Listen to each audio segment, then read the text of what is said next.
bẹ̀rù àwọn alifábẹ́ẹ̀tì mẹ́rin bíi mẹ́fà tí mo fẹ́ kà fún yín. alifáàtì tí wọ́n bá ń pè ní tí owó bá wà ń bẹ̀ ẹ bẹ̀rù ẹ̀. ẹ bẹ̀rù alifáàtì ọlá. ẹ bẹ̀rù ipò ẹ sì bẹ̀rù ọ̀tá. ẹ bẹ̀rù ọ̀rẹ́ ẹ bẹ̀rù ọ̀rọ̀. ẹ bẹ̀rù ikú. ẹ rí i pé àwọn alifábẹ́ẹ̀tì o i náà ni. owó o ọlá o pò i ọ̀tá o ọ̀rẹ́ o ọ̀rọ̀ o kú i. àwọn alifábẹ́ẹ̀tì méjèèjì bíi o àti i o àti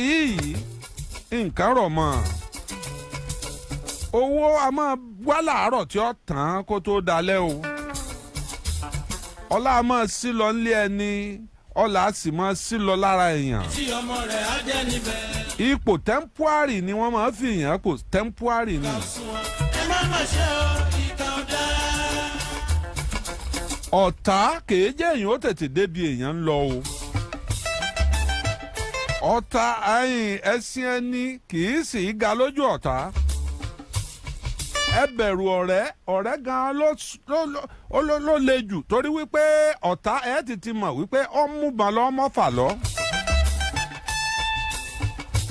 ẹ bẹ̀rù ọ̀rọ̀ bọ́rọ̀ bá bọ́ọ̀lẹ̀ ẹyin ni o kìí ṣe é kó mọ̀. ẹ sì bẹ̀rù kú níjọ́ tí wọ́n ó pe lágbájá ẹni tá a jọ sọ̀rọ̀ aláàjì mi tá a jọ sọ̀rọ̀ lọ́sibítù tó fà mí lọ́wọ́ báyìí tá a tún pílánù pé ẹ̀gbọ́n àwọn tó kú o Ibrahim mú a lọ bí òkú rẹ o a ṣe kinní kan o àwọn ọmọ rẹ̀ náà nídìí àmọ̀tẹ́kùn àwọn ti àrẹ́ǹjì o ká lọ bẹ̀ kinní kankankan igbá àwo kòkó bàbá sàásùn mo ní ọ̀ǹdì kínní wọ́n ní ọ̀ǹdì 12 and 13 ní pẹ̀lú ògo ọtún ọmọ àdábánijà. ẹ gbọ́ tí ẹ fi bímọ lẹ́ẹ̀ máa ṣe kóbékóbé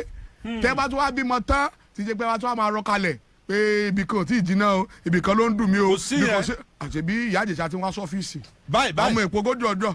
mo fílẹ̀ sọ́fíìsì tó ń dáhùn èèyàn lóbi mo ti ń sọ̀rọ̀ ẹ̀ kébékébé ni tòun sí pé ó ń rẹ̀ mí àbí mo ń tutọ́ àbí mo ń ṣe nǹkan kan. ìkórìtà tá a wá dé yìí gbogbo ẹni tó bá nílò tó náà bá fẹ́ jẹ́ ọlọ́mọ títí ń fọwọ́ sùn nù gèrè advice wo lẹ fẹ́ fún wọn. advice máa fóbìnrin tó bá wojú ọlọ́fọmọ márùn rẹ̀ pín o ti lọ káàkiri àánú lọ káàkiri o ti jàse jẹ́ ni o ti lórí òkè ni o ti náwó mo máa sọ fún àyàn tó bá délé iṣẹ́ wa ni pé kó ẹ̀ lè sọ fún mi pé láyé pé bíbí tẹ kọ́kọ́ máa wárè ẹ ti máa lọ káàkiri àdúrà táwọn àgbà ni pé kí yunifásitì jẹ́ final bus stop yìí kẹ́ ẹ má kiri ká mọ́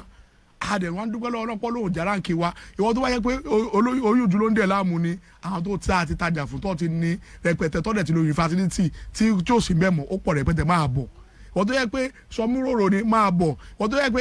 àtọ̀ níbi ìgbà kọjá nílé ọmọ ẹni máa bọ̀ gbogbo yunifásitì ti ṣe fún yín wọ́n tó wá jẹ́ pọ́kùnrin ni o ò lè jẹ́wọ́ fún ìyàwó ẹ̀ o ti mọ̀ pé ìyàwó ẹ lẹ́jọ́ ni tó bá sọ fún gbogbo àdúgbò là máa gbọ́ máa bọ̀ yunifásitì ti máa bòrò ẹ̀ mọ́ra ti máa sóbìnrin nìkan ló lè la àṣọrò ìkọjá ọkùnrin náà máa lè la kọjá tọkùnrin gan pọ̀ o tó bá jọkùnrin ìyàwó ẹ̀ ti lọ káàkiri wọn náà gbégbèsè wá gbégbèsè jáyé ẹ̀ wò ká mọ̀ bóyá ààrẹ gan ni só ti ń rùn tí só bá rùn lára ẹ̀ solution wà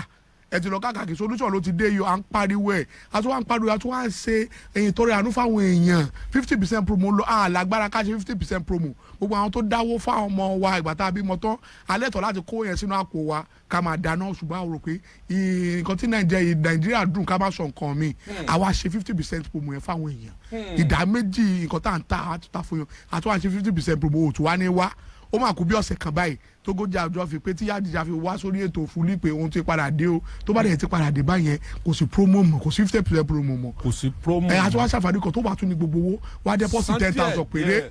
kó a máa san díẹ̀ tí wàá fi san tán kò bá àjọ oṣù mẹ́fà ló tó ní tán wàá máa san ó yá gbégbèsè máa bọ̀ kúrò lé bó ṣe ń gbọ́ mi báyìí kúrò lé a ti kalẹ̀ sílùú Ìbàdàn la wà ìwọ tó bá ń bọ̀ láti Èkó ni òun bọ̀ láti Badagry ni òun bọ̀ láti wẹ̀ ṣáà sọ̀kalẹ̀ tó géètì Ìbàdàn tó bá ti sọ̀kalẹ̀ tó géètì Ìbàdàn wọ mọ́tò new garage tó bá ti dé new garage ibi ilé epo tó ta ẹ̀wà àti ní sáńbọ̀dù wa ọ̀ya èmi àti ìyàwó mi síbẹ̀ ọ̀dẹ̀ yọ lórí mẹ́ta síbẹ̀ unique wà ti ní unique bẹ́ẹ̀ tọ́ka sí sáńbọ̀dù fọlọ́kadà bọ̀ máa dúró pé iléeṣẹ́ ẹ̀ ló ń lọ ọ máa gbé ẹ dọ́dọ̀ wa ọ́fíìsì wa ló wà ní àdójúkọ Zana filling station Fortune Plaza orí òkè pátápátá lọ wa tó bá jẹ́ tí bẹ́ẹ̀ wà tí láwọn èèyàn tó pọ́n bẹ̀rẹ̀ pẹ̀tẹ́ ìwọ náà máa bọ̀rọ̀ á máa dayọ̀ àdẹ̀ndáwọ̀ èèyàn dúró lọ́fíìsì wa pápá la máa ṣe pé àwa àbí tí máa wá látẹ̀kù ṣé máa súnmọ́ ju ẹ tó bá wá lásán Ìbàdàn àti tẹ̀ máa ń dá wọn lóhùn pápá tẹ̀ bá wá lọ́jọ́ yẹn náà ẹ padà náà lọ́jọ́ yẹn 50% promo wà máa gbọ́ gbẹgbẹ ìwọ náà bá wọn gbé 50% promo wà. bẹ́ẹ̀ ni ó wà tó ń lọ lọ́wọ́lọ́wọ́ ìwọ tó bá jẹ́ pé ọkùnrin ní òòlàtọ̀ rárá ni mo ti là kọjá rí o lè rárá ni o ti la kọjá rí àbí tó bá tẹ̀ wá jẹ́ pé àwọn ọkùnrin tó jẹ́ pé o tẹ̀tẹ̀ bímọ tán o lè tán náà wo kó o lè. inú àwẹ̀ la wà. àǹdà pé náà ni máa bọ̀ gbégbèsè. máa jọ tọ́sí la ìdílé òde kan ní àbíkéde. gbégbèsè máa jọ máa ṣe kínní gbogbo ẹni tó bá fẹ́ bá a sọ̀rọ̀ pátá tẹ bá fẹ́ bá a sọ̀rọ̀ lórí fóònù ó yẹ máa pè sí 080 67 15 37 44 ẹgbọ́n lẹ́ẹ̀kan sí ẹ pè 080 67 15 37